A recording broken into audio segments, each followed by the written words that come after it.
Hello दोस्तों, नमस्कार। आज का विषय बहुत ही सामान्य सा विषय है, परंतु अति महत्वपूर्ण विषय है। विषय यह है कि हम किसी से प्रभावित क्यों हो जाते हैं।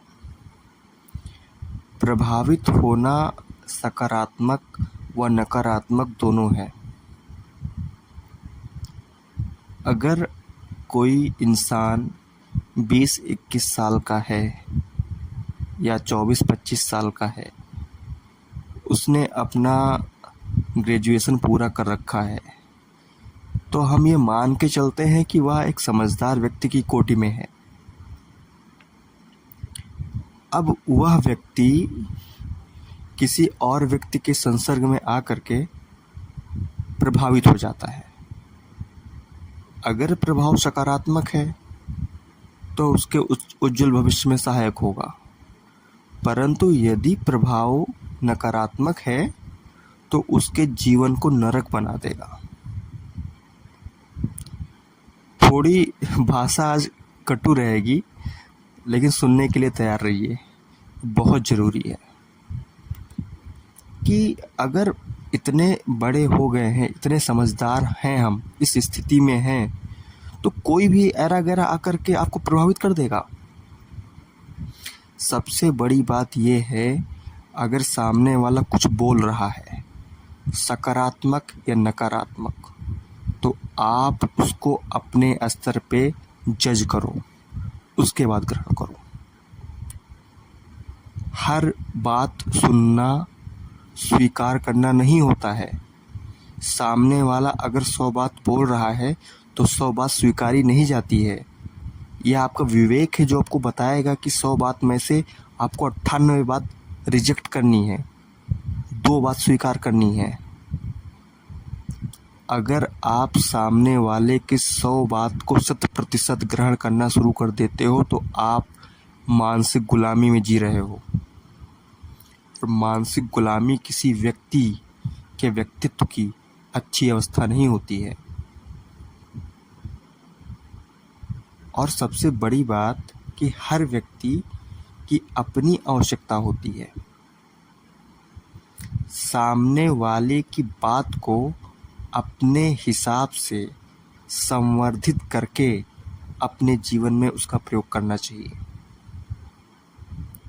सामने वाले की क्षमता है कि सुबह उठ के वह 2 गिलास पानी पीता है, आपकी नहीं है क्षमता, आप क्यों 2 गिलास पानी पियोगे। आपको इतना जानना है कि 2 पानी पीना सुबह लाभदायक है, तो आप 2 की जगह 1 गिलास पानी पियो। अगर किसी व्यक्ति की बातों को आप एज इट इज उसी की भांति 100% स्वीकार करते हैं तो आप अपने व्यक्तित्व के साथ धोखा दे रहे हैं। और ये तो सकारात्मक पक्ष हो गया। नकारात्मक पक्ष में क्या है कि आपको सैकड़ों लोग दिन भर में मिलेंगे, कुछ नहीं, उनको बस रोना रोना है। ये नहीं होगा, वो नहीं होगा, इससे करोगे तो ये हो जाएगा, उससे करोगे तो वो हो जाएगा। ऐसे लोगों से तो सावधान रहें। ऐसे लोगों की बातों को सुने एक कान से और दूसरी कान से तुरंत निकाल दें। वहाँ तो आपको अपने बुद्धि विवेक का प्रयोग भी नहीं करना है कि इसमें क्या सही है, क्या मेरे लिए। कुछ नहीं सही है, कचरा है। सुनो, निकालो, भूल जाओ क्या कहा था उसने। ये समझ जाओ कि सामने वाला कुछ चाइनीज़ में बक रहा है। और हम तो कह रहे हैं ऐसे जो मैं तरीका प्रयोग में लाता हूँ, सामने वाला अगर कुछ ऐसी नकारात्मक बातें करता है जो मेरे स्वभाव के अनुरूप नहीं है, तो मैं मन में भगवान का नाम जपने लगता हूँ। ओम नमः शिवाय, जय श्री राम, कुछ भी जपने लगता हूँ।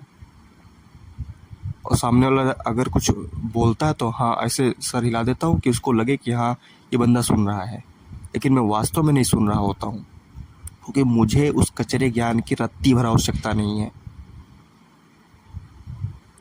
किसी बात पे विवेक तरीके से ग्रहण तब किया जाता है अगर बात में दम हो। अगर वो जहर ही उगल रहा है तो किस काम का वो बात। तो अब इतना बता दिया हूँ पता नहीं समझ में आ रहा है कि नहीं, इसको मैं समराइज़ करता हूँ कि आप एक स्वतंत्र व्यक्ति हो। आपका अपना व्यक्तित्व है, आपका अपना स्वभाव है और आपके अपने जीवन का स्वाद है। स्वाद कहने का मतलब ये है कि आपका जीवन सात्विक है, तामसिक है या राजसिक है, ये आपको पता है। तो अगर आपको दिन में या किसी वक्त कोई आपके स्वभाव के विपरीत व्यक्ति मिलता है, आपको डिमोटिवेट करने वाला कोई व्यक्ति मिलता है, तो उसकी बात को एक कान से सुनो और दूसरी कान से निकाल दो। उस व्यक्ति को आप महत्व दे सकते हो, क्योंकि हो सकता है कि वो आपका गुरु हो, वो आपका गुरु भाई हो सकता है वो आपका सगा भाई हो, लेकिन उसके बातों को महत्व नहीं देना है, वो आपके व्यक्तित्व के लिए नुकसानदेह है। सकारात्मक व्यक्ति अगर कोई बात कहता है, ध्यानपूर्वक सुनो और उसको अपने हिसाब से मॉडिफाई करके अपने जीवन में लागू करो, क्योंकि हर व्यक्ति की क्षमता अलग अलग होती है। अपनी क्षमता को पहचानो और आगे बढ़ो। गधों से हमेशा दूर रहो, ये गांठ बांध लो। ये अपना तो आगे बढ़ते नहीं हैं, आपको भी आगे बढ़ने नहीं देंगे। मानसिक गुलाम खुद होते हैं और आपको भी मानसिक गुलाम की बेड़ियों में जकड़ लेंगे। ऐसे लोगों से हमेशा सावधान रहो। धन्यवाद।